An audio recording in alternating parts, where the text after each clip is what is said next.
Hello, and welcome to the Arsenal Ramble. It's been a while given the international break, so we thought we'd get a special one off podcast out where we're going to do a little bit of a prediction for Arsenal and City's last 10/11 games. At the end, we will tally up the points totals and see where this leaves us. To help me do this, as ever, I'm joined by my co rambler, Dom. How are you, mate? Yeah, I'm really good, thank you, Dave. And yeah, it's been a while, hasn't it? We've not really been able to do this with no Arsenal games being played, which I think a little bit of respite has done all of the fan base some good. Just to calm the nerves a little bit, and it feels like we're at base camp 5 now. It's just getting ready towards the final charge towards the summit of Everest, which is the Premier League title.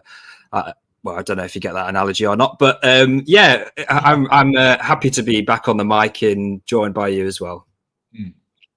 Yeah, man. Yeah, I think usually the international break seems to come at a bit of a bad time for us, doesn't it? But this one seemed quite opportunist in terms of it gives us that break, it gives us a chance to bask with that 8 point lead, um, sort of have a little bit of a respite for the non-international players, and just sort of fingers crossed that the lads that are on international duty can remain injury free. Um, but yeah, I think we're there or thereabouts done with the internationals now. But in fact, before we go into the predictions, should we have a little chat about how the Arsenal lads have done on international duty? Because we've had a fair few this time. I think we should probably start with the main man himself, and that's Bukayo Saka. Played both games for England, and in the second game in particular against Ukraine, he was just unstoppable. Player of the match, obviously, at the end of the game. Um, Assisted the first goal and scored that absolute beauty of a curler to put England 2-0 up. And also sat Mudrick down quite nicely as well. Did you enjoy his performance?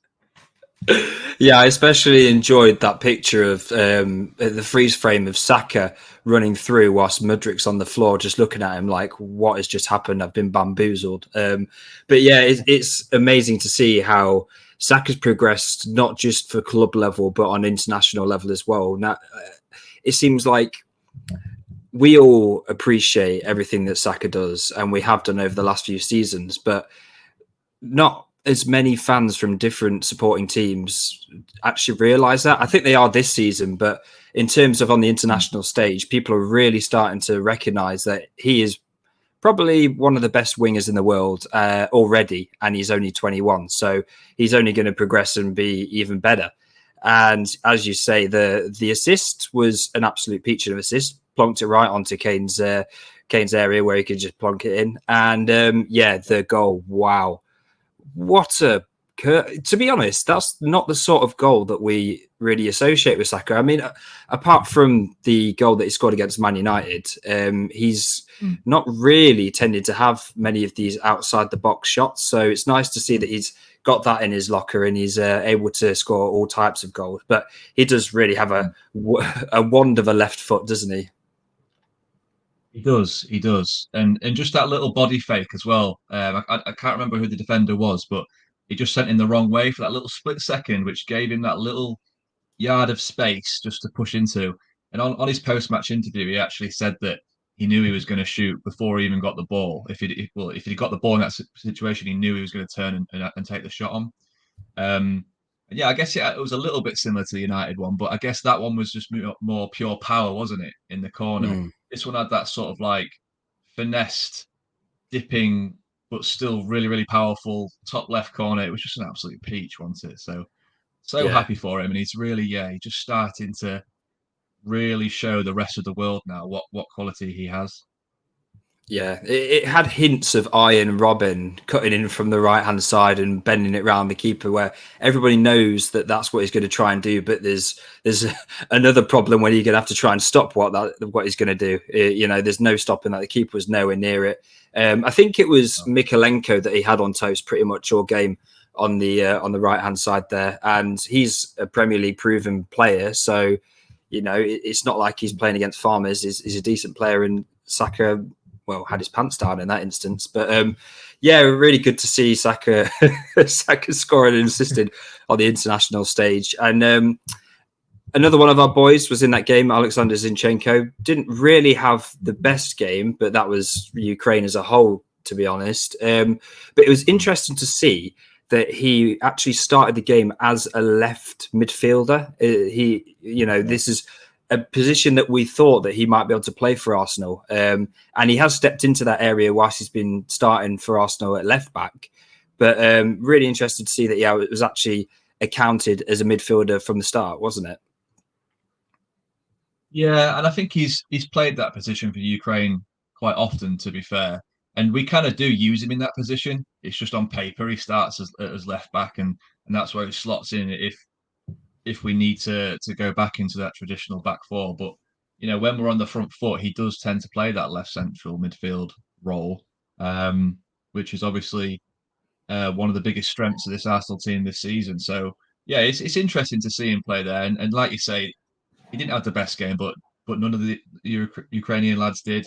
Even Mudryk, and they weren't at it, were they? But I think that's more of a testament to how England played, because they did dominate that game from minute one, really, didn't they? Yeah, they did. And I know we're very Arsenal focused, but it's really nice to, as also an England fan, I really don't enjoy watching England, especially if it's not a competitive game, but to see us quite comfortably win 2 games, and it feels like we should comfortably progress through that group now to be able to qualify for the Euros. It's always nice, isn't it? But we had some of our other players actually playing on the international stage as well. We had Granit Xhaka, who managed to score and assist in his game. What did you think of that? Yeah, another great performance by him, and he just goes from strength to strength this season, really, doesn't he? He's always put solid performances in for Switzerland. To be fair, it's always had Arsenal fans head scratching a little bit. Well, how come he can do this for Switzerland, but he can't do it for Arsenal? But now, over the last few seasons, we're really starting to see that, and I think he's really starting to hit the form again that he was in that pre-World Cup part of the season, where he was scoring goals and he was heavily involved with our attack.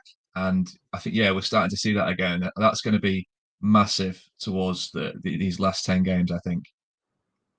Yeah, definitely. If we can still get some goals from midfield from Granit Xhaka, then that's going to be absolutely brilliant and help our case towards maybe getting towards that Premier League title. It sounds weird for us to be talking about this at this stage of the season. We're literally a couple of days away from it being April.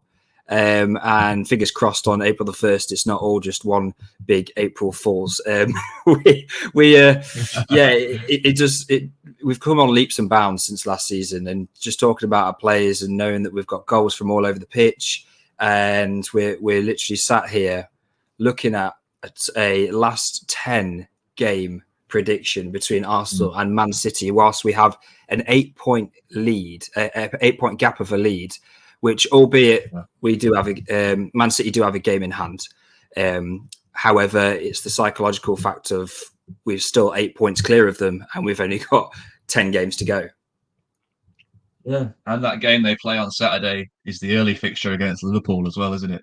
So that's going to be a massive game. And if they were to drop points in that, and we go to Leeds, or Leeds come to us, and we pick up 3 points there, that is a very, very nice and healthy gap. But we'll come on to that a little bit later. There's a few more players that I thought deserve memorable mentions. Sorry, and that would be Partey. He's gone to play with Ghana, played the first game, but then notably was benched for the second game.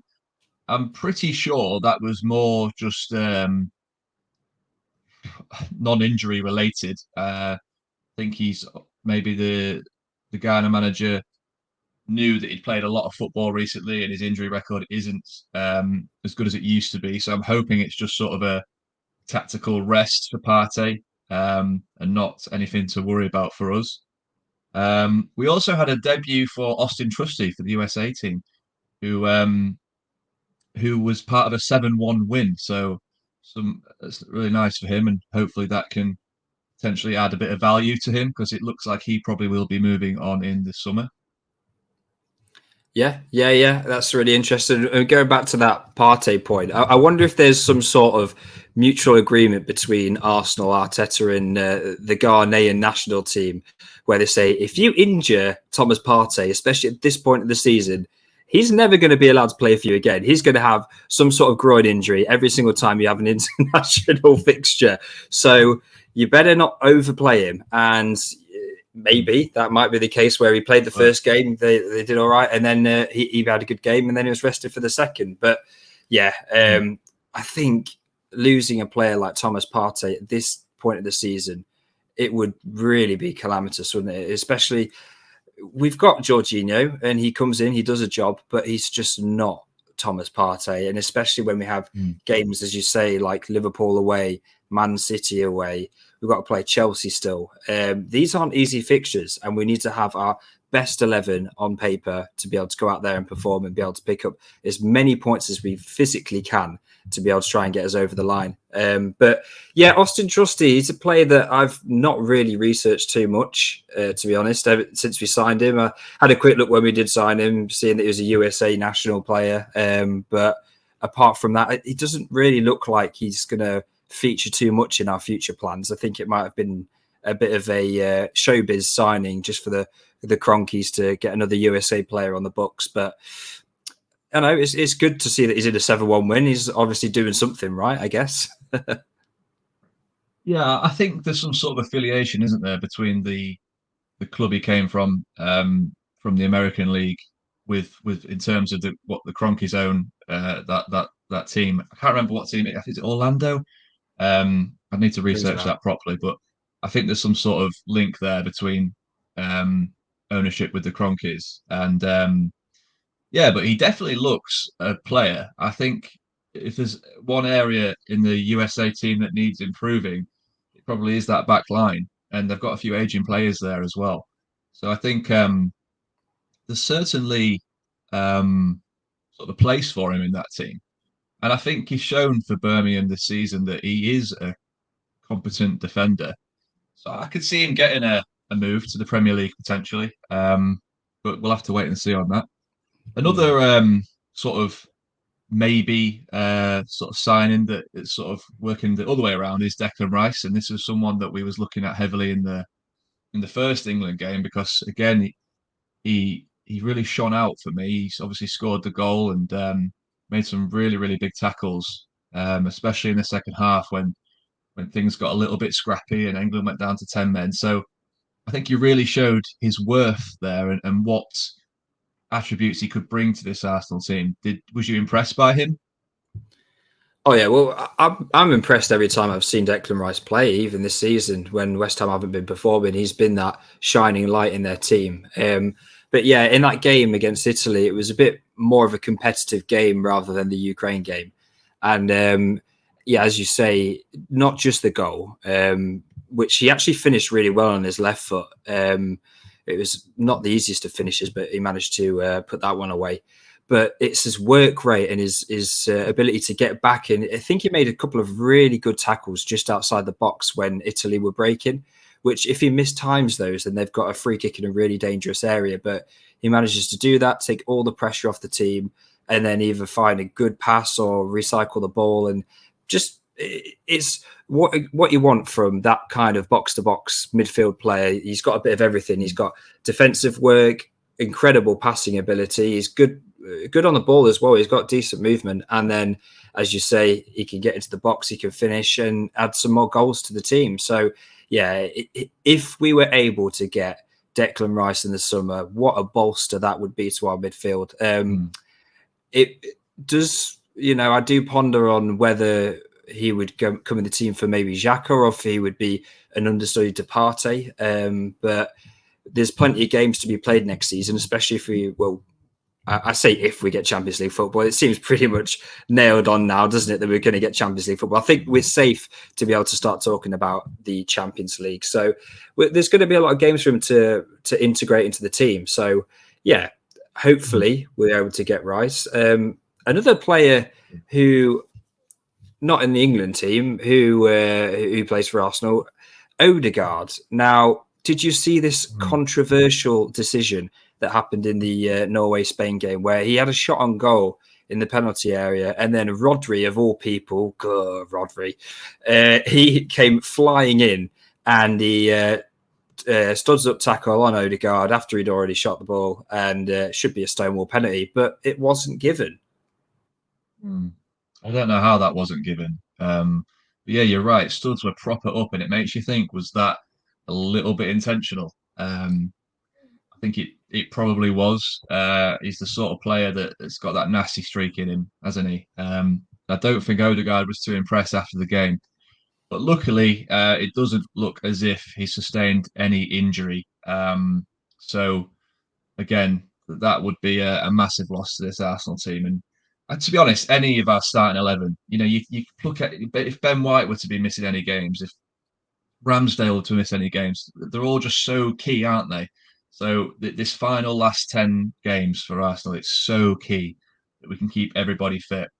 And when we start talking about these predictions soon, this is sort of like bearing in mind that if we can keep our 11 players fit, isn't it? Because if we do start missing big players like Partey, for example, then that is going to sort of massively impact what our predictions probably would have been. So just bear that one in mind. Yeah, for sure. And as we say, an international break at this time in the season, the last thing that anybody wants, especially if you're fighting for the title, is any kind of injuries or overplaying or even really bad performances might affect their confidence. However, we had what seems like no injuries from any of our players, and the majority of our players that went to their international teams actually performed really well. Saka coming out with a goal and assist, Xhaka coming out with a goal and assist, Partey having a great game. So if anything, this is probably the best that could have come out of this scenario. We've had our players go away, not get injured, they've performed well, back full of confidence, they've helped the international team out, and they're going to be hitting the ground running back for when we restart in the Premier League against Leeds. Yeah. For me, it's that relative unknown of is Saliba going to be back? Because we don't know his current injury status, do we? Obviously, Arteta's going to be keeping that very hush-hush for tactical reasons, which I understand completely. But until we see that lineup announced 2 p.m. on Saturday, we won't know whether he's actually out for any sustained period of time. But I think having that Saliba Gabriel partnership is again another really key component that we have to try and keep in place for this Leeds game and for all the remaining 10 games, to be fair. Yeah, I completely agree. And we've got Rob Holding. He can come in, he can do a job like we saw against Palace in the last game. But yeah, Saliba, he's going to be so essential. All of that spine of the team, Saliba, Partey, Saka, Jesus, we need all of those boys on the pitch and all of them fit. Yeah, man. Okay, well, I think that's enough for the international break Arsenal player performances. So I think it's time to get into these final 10 predictions from myself and Dom. Obviously, the caveat, like I mentioned earlier, we're trying to predict it with our full starting 11, not sort of preempting any injuries or anything like that. So please take that into account. And let's just hope we're not going to jinx anything. So let's start with the Leeds game. I've gone for a win. You've gone for a win, Dom. So that's a nice, healthy 3 points to the Arsenal. A home fixture, it just seems sort of our form is just so good at the minute, isn't it? It seems like it can't be anything but. But if you remember back to that earlier game against Leeds, it was a real scrappy one, wasn't it? We had to fight for the 3 points that day. So, do you think we could potentially see something similar to that, or do you think now that we're at home and sort of we've got only 10 games to go, it's going to be like 10 cup finals, and this has got to be one of those bankers, really, hasn't it? Yeah. Well, that's what I was going to mention, is the fact that Leeds are one of the teams that have given us a pretty rough ride this season in the earlier fixture. However, there were a lot of things that came into account in that game. There was the late start that delayed us, ruined the momentum of all the Arsenal players. I guess it's the same for both teams, but when you're raring to go, and we were so used to having those fast starts, especially at that time of the season, it really did kind of shift the mentality a little bit. And yeah, I do think that Leeds will give us a tough game actually at the Emirates, but I think we've got just enough to get us over the line, especially being at home as well. I feel quite confident that we'll be able to come away with 3 points in that game. I think Leeds, they're gonna run a lot. They're a very physical team. They're gonna, give us a run for the money kind of thing. But yeah, no, I think we've definitely got enough to be able to get 3 points versus Leeds.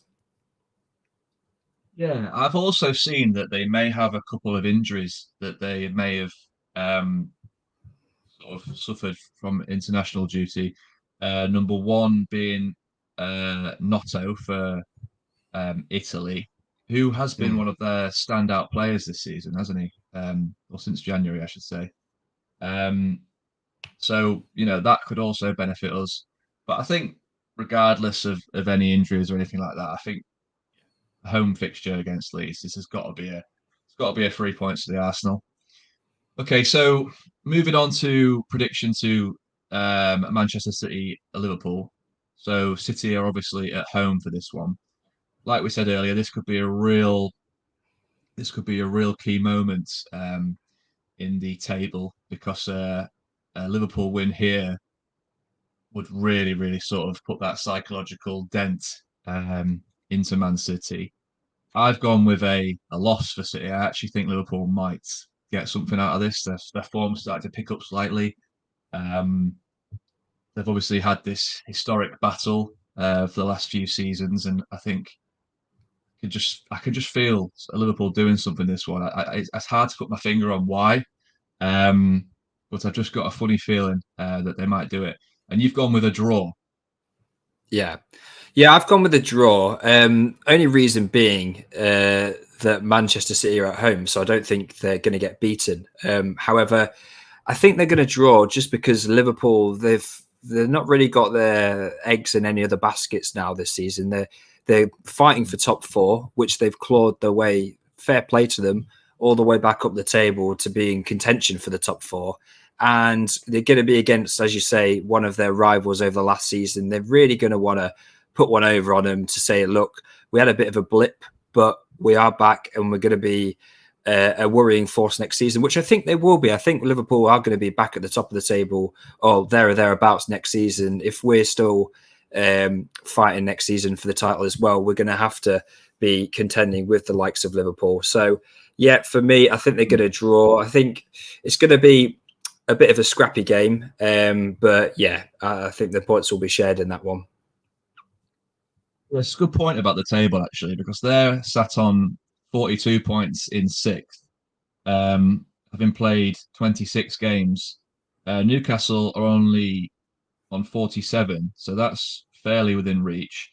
Tottenham are fourth, but they've played two extra games on 49 points. So realistically, they could quite easily still get that fourth place, which obviously means Champions League football for them, which is massive. So they've got a lot to play for still. So yeah, this could definitely throw a little spanner in the works, and fingers crossed they can get something from City. Okay, so moving on to the next game, then that's our turn for Liverpool, and it's obviously away as well at Anfield. Arsenal don't have the best record away at Anfield, and I just can't see anything other than a loss. I know that sounds really, really painful, but it's just one of those stadiums that we don't ever, even if we play okay, we still seem to just get sort of blown away by the atmosphere. So I know I'm going on previous fixtures, and this is a completely different season for Arsenal, but I'm struggling to see a win in this game, and you've obviously gone with a loss as well for the Arsenal. Is it similar reasons for you? Yeah, we've both taken the pessimistic approach to this game, but that is with good reason. As we say, they've still got a lot to play for Liverpool, especially if they manage to get a result against City the week beforehand. They're going to be, they're going to be firing and wanting to put on a good performance in front of their home fans. And yeah, I just think of all of our fixtures, this one and City are going to be the toughest. And yeah, I think Liverpool are going to whip up a load of atmosphere in their stadium, and we might actually struggle away at this ground. We've got a young team. They've performed really, really well this season away at these hostile environments, but I think Anfield might be just a step too far in terms of this game. So we've both gone for a loss in this match, haven't we? Yeah, and City play Southampton away at St Mary's that weekend as well. Southampton sat rock bottom of the Premier League on 23 points. It's almost a guaranteed 3 points for them, really, isn't it? So I can't see anything other than 3 points for City that weekend, and you've obviously gone with the same as well, haven't you? Yeah, I think that's pretty much guaranteed. Man City against Southampton, it's a no-brainer 3-pointer for Man City. Yeah. Okay, so the following week we've got West Ham away, and Man City have got Leicester at home. We've just gone for wins all round here, haven't we? We've gone for an Arsenal win and we've gone for a City win, both of us. So a little bit stalemate this match week, but our performances against West Ham have been pretty good over the last few seasons, and they're not having the best season at all. They're sat in the relegation zone on 18th, of only 1 point more than Southampton. They have played 2 games less, to be fair, but they just don't seem to be firing this season in the same way that they were last season and the season before. So, yeah, I know we're away, but I can't see anything other than 3 points that day. Yeah, it's interesting we say that about both West Ham and Leicester City. I think are teams that are really underperforming this season. They've both got really good squads, to be honest. They've got some great players, and they shouldn't be in the position that they're in at the bottom of the table, which essentially they're in a relegation scrap. I think if it was the team, if it was the confident West Ham that we were playing last season in the position they're in, going away there would have been a really, really difficult game, and I think I probably would have put that as a draw. But yeah, as you say, they've really not pulled up any trees this season, and I think even away at West Ham, we should be able to do one over on them. And City against Leicester, just the same, really. Leicester have been so inconsistent.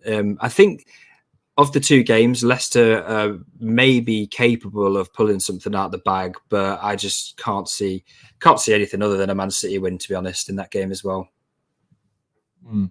Leicester seem to be capable of putting in good performances, but in really short spells of the game. I think back to that game against Leicester versus United a couple of match weeks ago, and in that first 45 minutes, they really should have gone 2, maybe even 3 goals up, but they just couldn't put the ball in the back of the net. And then Man United blew them away in the second half. So they've got players. They've got Maddison, who obviously is a good player, and they've got ability. But I'm just, especially with them going away to the Etihad, I can't see anything other than 3 points for City that day. So yeah, like we said, it's a bit of a stalemate match week that weekend. Going into the next match week, we've got Southampton at home. A little bit like what we said earlier, this really should be a banker for Arsenal at home against the worst team in the league. There's not much more to say other than that, really, is there? It should be 3 points to the Arsenal, and that's what we've both gone for.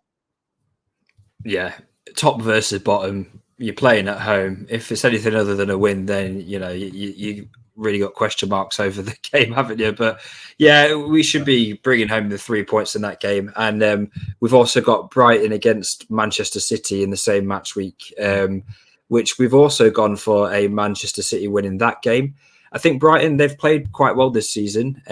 So I do think they're a bit of a stickier team to be able to get 3 points against rather than Southampton. But I do think Man City are going to be able to roll them over quite easily. But as we say, in these match weeks where both teams are getting the 3 points, it's just putting us one step closer to that final, the final step. So it's not the worst thing in the world if we're both getting maximum points from this games, especially with this 8-point buffer that we've already got. So yeah, I'm pretty happy with these last 2 weeks. Yeah, definitely. I actually was almost tempted to put a draw here. I had a feeling that, or have a feeling that maybe Brighton could do something, especially with them being at home. They've got a couple of players that are sort of coming into really good form at the minute, like Matoma, even Evan Ferguson, actually, the young striker, the young Irish striker. He's looking really dangerous and looking like he could be a big Premier League player for the future. So I was tempted, but I think it might be a closer game than some may think. But I do still think that Yeah. City might just edge this one. Yeah, I do think as well, it's worth noting with Brighton that they are in touching distance of maybe securing a spot in European football for next season, be it the Conference League or the Europa League. They're on 42 points, so they're not a million miles away. So there is real potential that they might be able to achieve that. So there could maybe be an upset in that game, but I do think that Man City will be able to beat them. Yeah. Let's keep our fingers crossed on that one because that would be a nice little bonus before we go into the big one, which is Manchester City versus Arsenal away at the Etihad. We've both gone with a draw, haven't we? And I think going into this game, if we were to be offered a draw, there's no way anyone's turning that down, are they? Because that ultimately makes them no better off, makes us no better off. We keep our points advantage, and we move on to the final 5 games or whatever it is. So, I do think it's going to be. I actually almost put a win for Arsenal, but I thought I can't be too optimistic here. I've got to be a little bit sort of rational, but I just got a feeling that we finally need to break that barrier of beating City. We almost did it a couple of seasons ago when Rodri scored that annoying last minute goal. And Bernardo Silva dived for his penalty. That was taken away from us.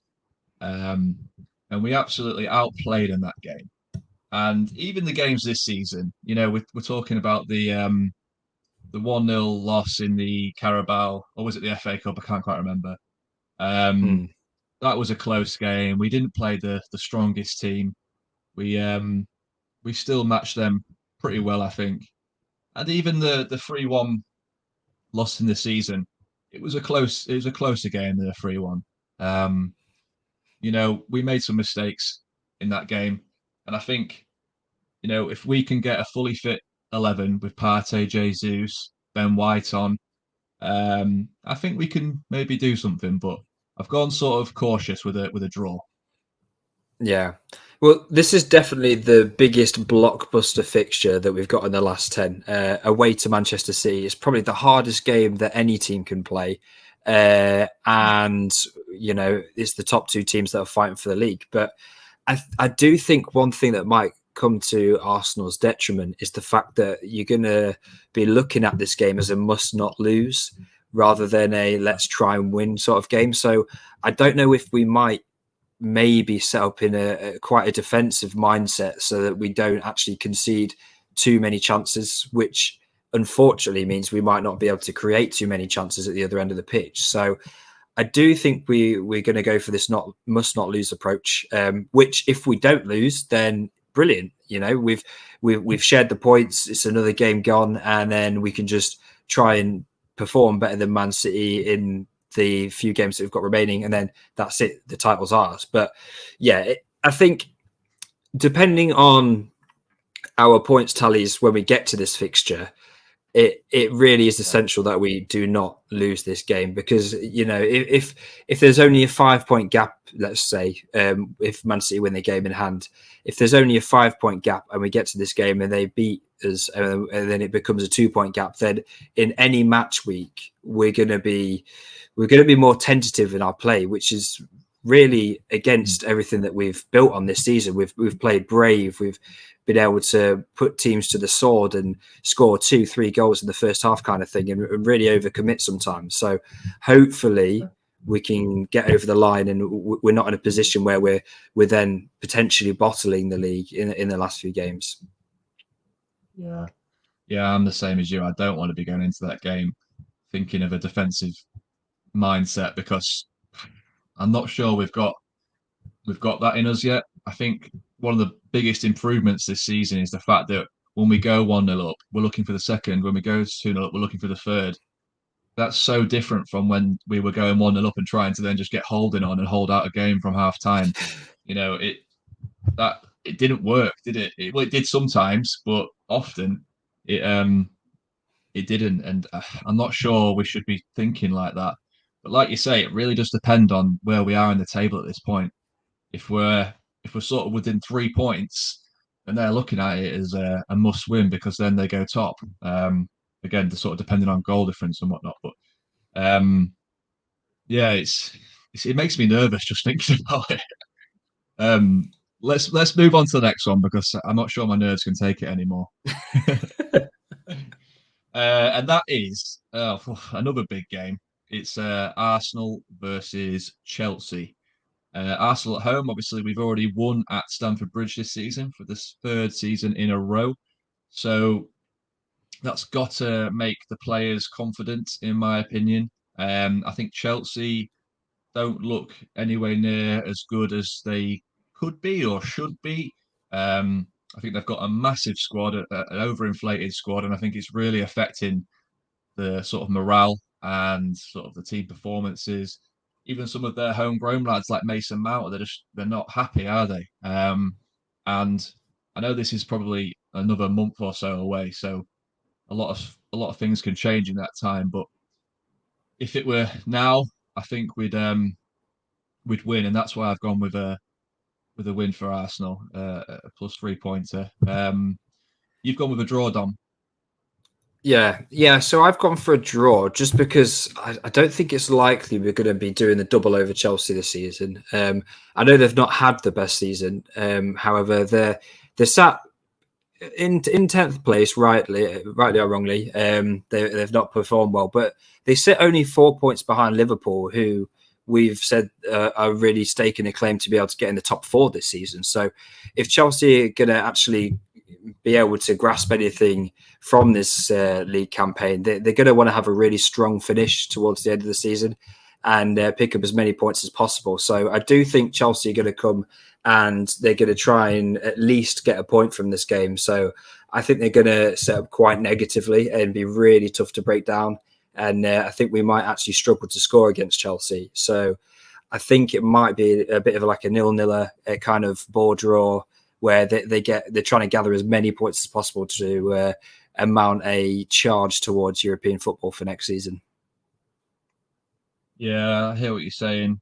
I'm just hoping that we can though, because that would be almost. Same. Would that be a no losses against the London team all season? If is that the final London game? Maybe we've got Brentford a bit later on actually. But Yeah. yeah, it's I know what you're saying. Yeah, they could set up quite deep to be fair, and they have started to play with that back five, haven't they? At times with Reece James bombing down the side. So yeah, there's a potential banana skin there for sure. It's going to be a massive game nonetheless. And City, they're also playing a London team, and that's in Fulham.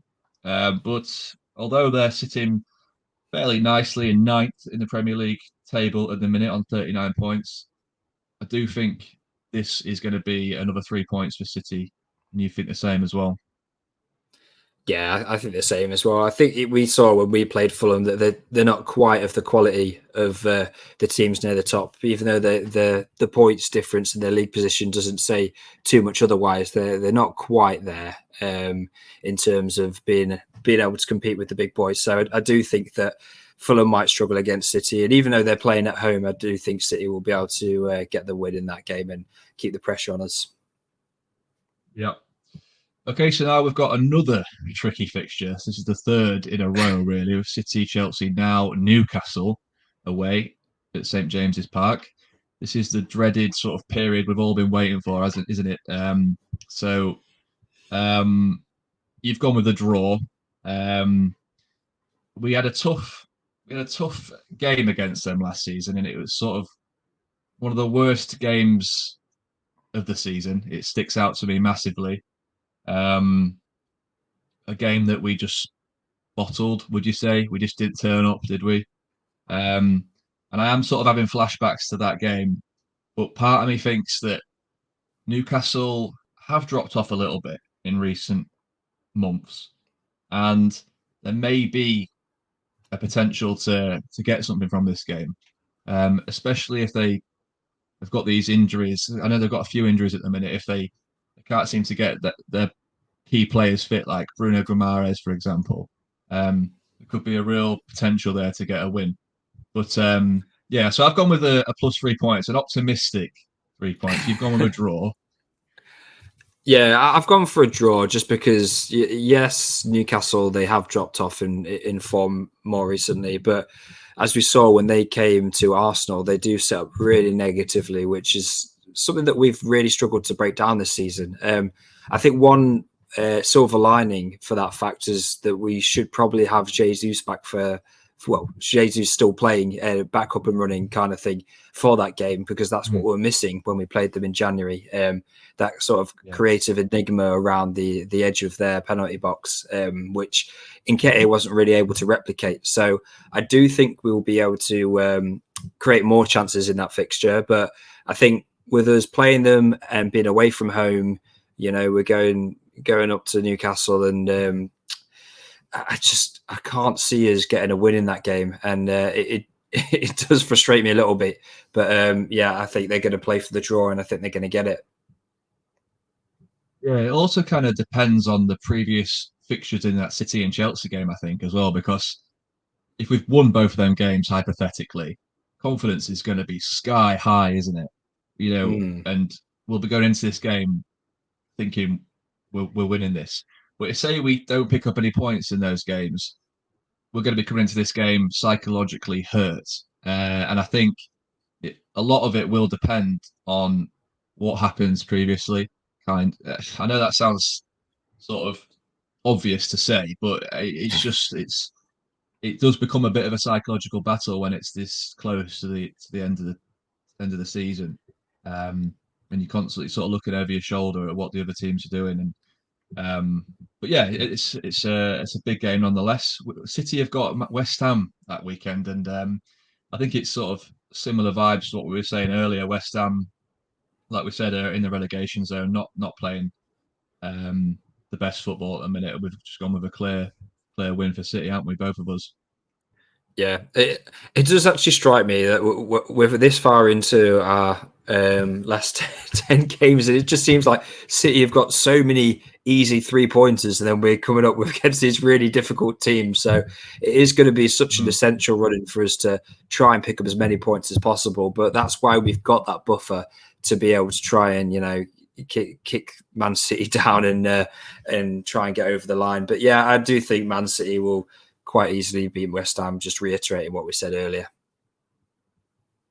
Yeah, we have got a couple of big games. Well, not a couple, a fair few big games, but also on the flip side of the coin, we have got a fair few against that relegation battle zone, if you know what I mean. We've got Southampton, we've got West Ham, we've got Forest, we've got Wolves. All teams that within that sort of area of the table. So hopefully, if we can get a couple of big wins against the bigger teams, and those games go the way that they should, it should leave us with a good, healthy points tally. Now we're into Arsenal versus Brighton. You see, like I said earlier, I do rate Brighton. I think they're a really, really good team. But with Arsenal being at home for this fixture, um, I do see 3 points on the board for Arsenal, and you've gone with the same. Yeah, I've gone for the same, just because I feel like this is the first game after a really tough run of fixtures, and whether we win those fixtures will be high in confidence, and we'll just steamroll Brighton in this game. or if we lose those fixtures, then it feels like the sort of game for us to get back on track and really right some wrongs. So I think either way, whatever happens, mentality wise, we're going to be up for this game. And as you say, we're playing at home as well. And I'm pretty confident we'll be able to win against Brighton and Hove Albion. Yeah. And annoyingly, City have got another not easy game, but easier game with Leeds at home. Leeds sat in 14th place on 26 points. They're one of the worst teams in the league. So again, we've both gone with wins for City there. So I think that one's pretty self-explanatory, isn't it? Yeah, I do think it's worth noting, though, when it gets to this sort of crunch time of the season, the last few games, the teams that are at the bottom of the table do tend to pull out these surprising results just because they're absolutely fighting for their lives. They're doing anything they can. It's almost like they just need to kick up the bottom in the last that only comes at the last few games because they realise, oh crap, like if we don't pull a finger out, then we're going to get relegated. So some of these teams like Leeds, when it gets to this crunch time, the last few games of the season, you might actually see a bit of a surprise. So I do think there's a potential for an upset in that game, but away at Manchester City, I don't think that's where Leeds are going to get any points. Yeah, that's actually a really good point. One that I didn't actually think about. But yeah, you could definitely be looking at some sort of relegation scraps there. I mean, we saw it, didn't we, last season with Everton when they sort of were in that zone and Lampard really just got that little something out of them just to scrape through, didn't they? So yeah, it's a good point. Now moving on to the next match week, it's Forest versus Arsenal, and we've both gone with wins there for the Arsenal. It is away at Forest, but again, it's one of the weaker teams in the league. We absolutely blew them away earlier in the season, and I don't think they've necessarily shown anything since that game that's took them any further. That obviously they've signed a lot of players in the summer. They don't seem to have clicked like they should. I've watched a fair few Forest games this season actually, and their football just it's slow and cumbersome. And I think when we play them, it's just going to be too fast for them. And it's exactly what we saw at the Emirates earlier this season. They just couldn't keep up with our pace. I think that's pretty much a guaranteed 3 points for Arsenal. Yeah, I have to agree with you there. As you say, we did absolutely blow them out of the water when we played them at the Emirates earlier in the season. And they do seem like a team that are full of individuals that have just all been thrown together. I think for a Forest fan, they must be quite disappointed that the team that actually got them promoted to the Premier League doesn't have a chance to be able to maybe stay up, and just with a couple of additions, just adding quality. But I think they did a complete overhaul and it's just not really worked out. So financially, that's going to be quite difficult for them if they end up being relegated this season. So a bit of silly financial judgment by them. And I do think we'll be able to beat Forest. They do seem like one of the favourites to go down, along with the likes of Southampton and Bournemouth. So we should get 3 points in that game. Yeah, agreed. Moving on to the City game, they've got Everton away. And like you said earlier, they're going to be in that relegation zone. They could be a team fighting for it. And they've even got trouble with financial fair play recently. So that could maybe even dock points for them. Who knows? It's hard to really predict that one. So they could be in and around that zone. And they could maybe pull out something out the bag. But it's hard to see that, to be honest. And I think we've both gone with City wins here. Yeah. City win again. Everton, they've been poor this season, unfortunately, apart from when they ended up beating Arsenal, which I'm still not even bitter about. What are you on about? Okay, I'm a bit bitter. But I can't really see it. I can't see Everton beating City. They've just not performed to any kind of real standard. And I would like Everton to be relegated. I just think as a team, they've been so uninteresting over the last 20 years or so. They've not really progressed. They've not really faltered too much apart from the last couple of seasons, and it would be quite nice to see one of the biggest teams, a team that's never actually, I don't think they've ever been relegated from the Premier League, have they? So it would be quite interesting to see them actually go down to the Championship and see how they actually manage to cope with that. Yeah, it's a really good point. To be fair, I kind of agree. I really hope they go down as well. Especially because Sean Dyche is now their manager. Like that would just be nice, wouldn't it? Okay, moving on to the next one. Arsenal versus Wolves. I think this is our final game of the season. Um, so with us being at home against, Wolves, they're sat in 13th at the minute, which again is part of that relegation block of teams. I think they've definitely underperformed from what we're used to, aren't we, from Wolves? They have had a fair few injuries this season, but they're not really showing that attacking football that they used to. And I think I can't see anything other than 3 points to the Arsenal, especially on the final day of the season. This could be make or break. This could win us the season, this game. And the fact we're at home, um, well, who knows? We could have won it by then. We could be sitting pretty on 4+ points, and it might just be stick the kids out there, have a laugh. But it's hard to really say. But I think, yeah, our starting 11 against this Wolves team at home, that is guaranteed 3 points, and you've gone with the same. Yeah, I think every Arsenal fan hopes that this is a meaningless game, that we go out for a nice day in the sunshine, drinking Pims and lemonade, and knowing that we've already won the title. But yeah, if it does come down to it, I think that regardless of the situation, we should be able to beat Wolves. They've not been anywhere near the standard that they've kept over the last couple of seasons, and I just don't really see many threats in that Wolves team. They've pretty much got Adama Traore, and that's about it. So I think we'll be able to deal with that. Yeah, it is all stepovers and no end product anyway, is he? So Yeah. let's be fair. We're going to get the 3 points there. City are playing Chelsea. This was actually the match week beforehand. So because they're playing 11 games, we're playing 10. It's not quite in sync with the match weeks. But yeah, City are playing Chelsea at home. I've gone with a draw, just because I just feel like, yeah, I don't know. There's just something about Chelsea where they could try and prove a point at this later stage of the season. The transfer window's coming up. There's a lot of players that are going to be wanting to move on out of that team with such an inflated squad, and I don't know. I just got a funny feeling that they might get something out of it, and that could really um, help us out. But you've gone with a win for City on this one.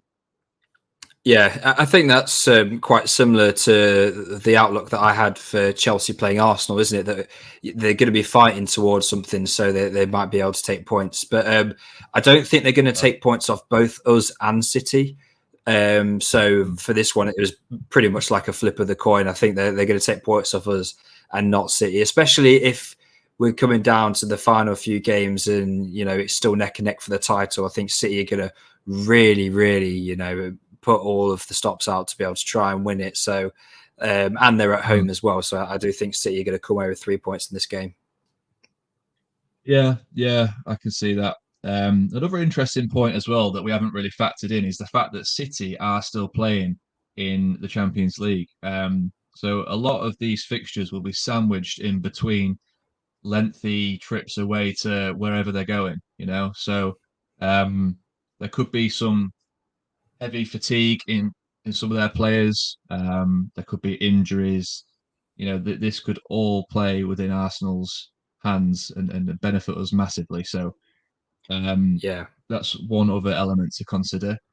But the final yeah, game for City is against Brentford, and this will be at the same time as we're playing Wolves. So I've gone with a win for City. I think Brentford are a good team, to be fair, especially when they're at home, which they are in this fixture. And yeah, I do think City will win it, but I do think it will be a close game. You've gone with a draw, Dom. I've gone with a draw, yeah, just because I think Brentford, they're one of them teams that they really do turn up sometimes against the bigger teams, especially when they're playing at home. They want to put a performance on for the fans.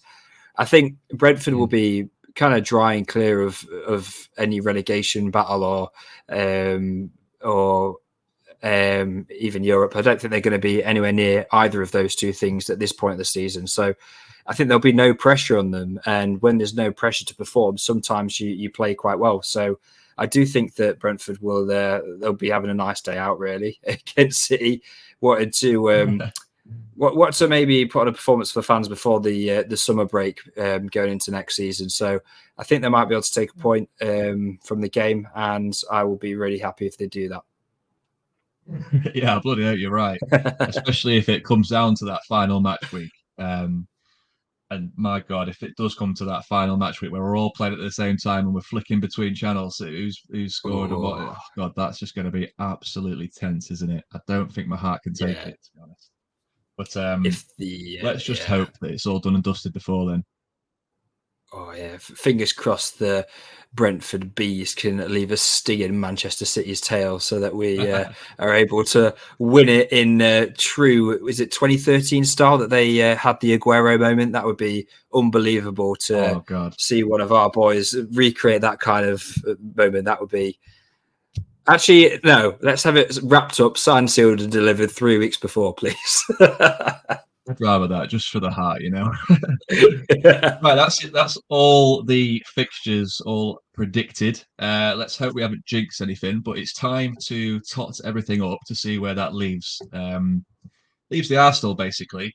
So with my predictions, it leaves Arsenal on a healthy 94 points, which would be some going. I have been quite optimistic, I know, but I think you got to be, haven't you?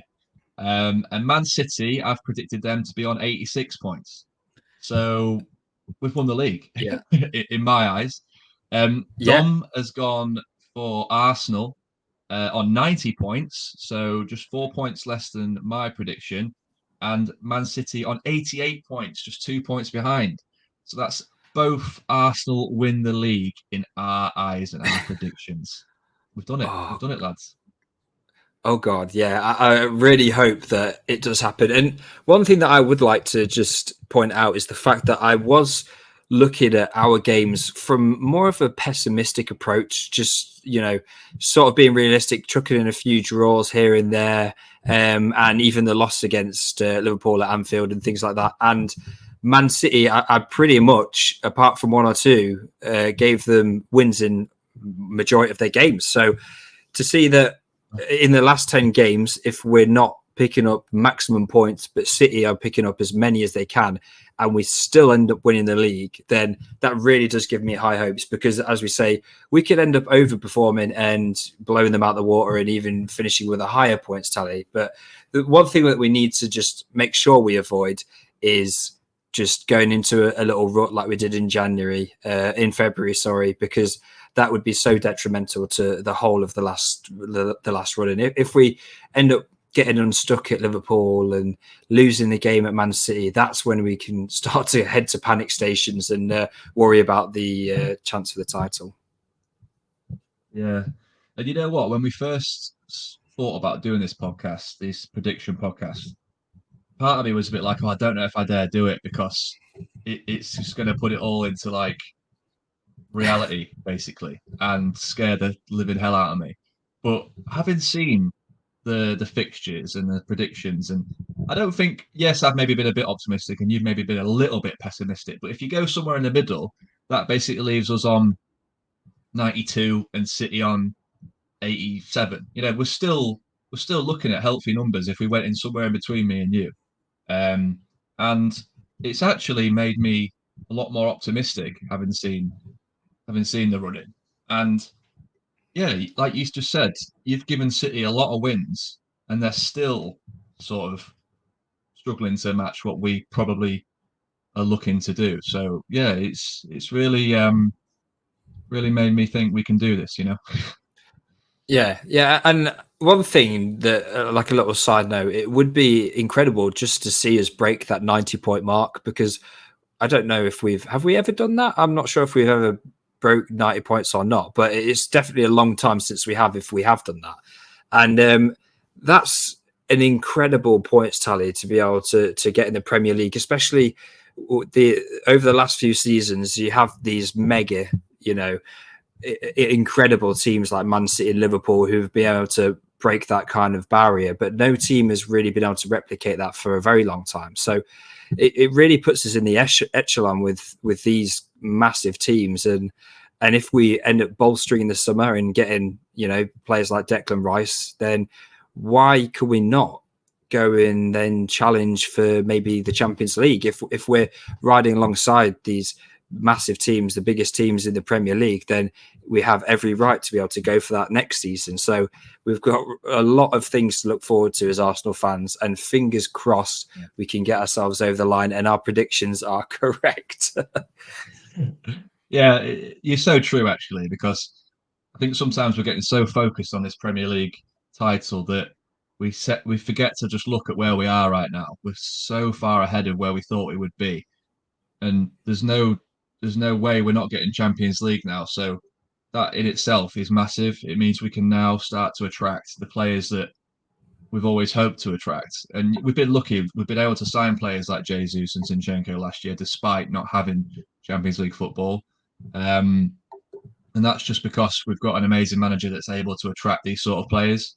Now we need to look to the future and like you say, get players like Rice, and that's only going to help our case with fighting for future titles, and who knows, maybe even more silverware in European competitions and the domestic cups. So yeah, it's massive, and I don't want to like jinx it or anything, but if we weren't to get it, I still think we can be immensely proud of this Arsenal team.